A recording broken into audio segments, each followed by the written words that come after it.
पिछले कुछ महीनों से जो घटनाएं आकार ले रही हैं, हमारे सुख चैन के लिए हमारे सेना के जवान अपना सब कुछ लुटा रहे हैं। मेरे भाव विश्व पर सेना के जवानों की, सुरक्षा बलों के जवानों की ये त्याग, तपस्या, परिश्रम मेरे दिल दिमाग पर छाया हुआ रहता है। और उसी में से एक बात मन में कर गई थी कि यह दिवाली सुरक्षा बलों के नाम पर समर्पित हो। मैंने देशवासियों के संदेश टू सोल्जर्स एक अभियान के लिए निमंत्रित किया, लेकिन मैं आज सर झुका करके कहना चाहता हूं, हिंदुस्तान का कोई ऐसा इंसान नहीं होगा जिसके दिल में देश के जवानों के प्रति जो अप्रतिम प्यार है, सेना के प्रति गौरव है, सुरक्षा बलों के प्रति गौरव है, जिस प्रकार से उसकी अभिव्यक्ति हुई है, ये हर देशवासी को ताकत देने वाली है। सुरक्षा बल के जवानों को तो हम कल्पना नहीं कर सकते, इतना हौसला बुलंद करने वाला आपका एक संदेश ताकत के रूप में प्रकट हुआ है।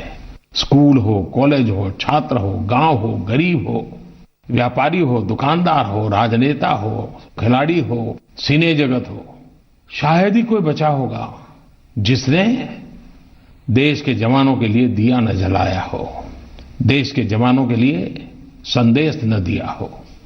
मीडिया ने भी इस दीपोत्सव को सेना के प्रति आभार व्यक्त करने का अवसर में पलट दिया, और क्यों न करे, चाहे बीएसएफ हो, सीआरपीएफ हो, इंडो तिब्बतियन पुलिस हो, असम राइफल्स हो, जल सेना हो, थल सेना हो, नभ सेना हो, कोस्ट गार्ड हो, मैं सबके नाम बोल नहीं पाता हूं, अनगिनत ये हमारे जवान किस किस प्रकार से कष्ट झेलते हैं।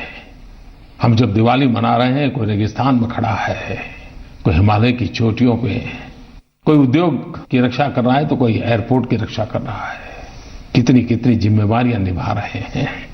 हम जब उत्सव के मूड में हो, उसी समय उसको याद करें, तो उस याद में भी एक नई ताकत आ जाती है, एक संदेश में सामर्थ्य बढ़ जाता है, और देश ने करके दिखाया।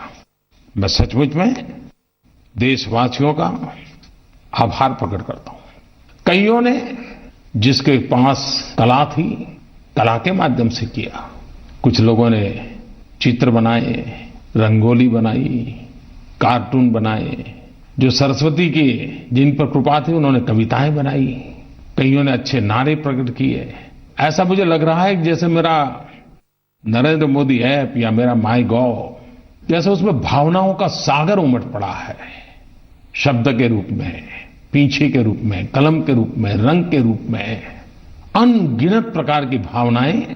मैं कल्पना कर सकता हूं मेरे देश के जवानों के लिए कितना गर्व का एक पल है।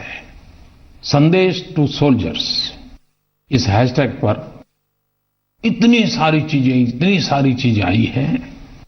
प्रतीकात्मक रूप में मैं श्रीमान अश्विनी कुमार चौहान ने एक कविता भेजी है, उसे पढ़ना पसंद करूंगा। अश्विनी जी ने लिखा है, मैं त्योहार मनाता हूं, खुश होता हूं, मुस्कुराता हूं। मैं त्योहार मनाता हूं, खुश होता हूं, मुस्कुराता हूं। ये सब है क्योंकि तुम हो। ये तुमको आज बताता हूं। मेरी आजादी का कारण तुम खुशियों की सौगात हो। मैं चैन से सोता हूं क्योंकि मैं चैन से सोता हूं क्योंकि तुम सरहद पर तैनात हो। शीश झुकाए पर्वत अंबर और भारत का चमन तुम है। शीश झुकाए पर्वत अंबर और भारत का चमन तुम है। उसी तरह सेनानी मेरा भी है, शत शत नमन तुम है। उसी तरह सेनानी मेरा भी है, शत शत नमन तुम है। मेरे प्यारे देशवासियों, जिसका मायका भी सेना के जवानों से भरा हुआ है और जिसका ससुराल भी सेना के जवानों से भरा हुआ है, ऐसी एक बहन शिवानी ने मुझे एक टेलीफोन मैसेज दिया। आइए हम सुनते हैं फौजी परिवार क्या कहता है। नमस्कार प्रधानमंत्री जी, मैं शिवानी मोहन बोल रही हूँ। इस दीपावली पर जो संदेश टू सोल्जर्स अभियान शुरू किया गया है, उससे हमारे फौजी भाइयों को बहुत ही प्रोत्साहन मिल रहा है। मैं एक आर्मी फैमिली से हूँ। मेरे पति भी आर्मी ऑफिसर हैं। मेरे फादर और फादर इन लॉ दोनों आर्मी ऑफिसर्स रह चुके हैं, तो हमारी तो पूरी फैमिली सोल्जर से भरी हुई है। और सीमा पर हमारे कई ऐसे ऑफिसर्स हैं जिनको इतने अच्छे संदेश मिल रहे हैं और बहुत प्रोत्साहन मिल रहा है आर्मी सर्कल में सभी को।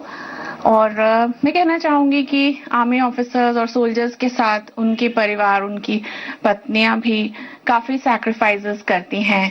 तो एक तरह से पूरी आर्मी कम्युनिटी को बहुत अच्छा संदेश मिल रहा है। और मैं आपको भी हैप्पी दिवाली कहना चाहूंगी। Thank you. मेरे प्यारे देशवासियों, ये बात सही है कि सेना के जवान सिर्फ सीमा पर नहीं, जीवन के हर मोर्चे पर खड़े हुए पाए जाते हैं।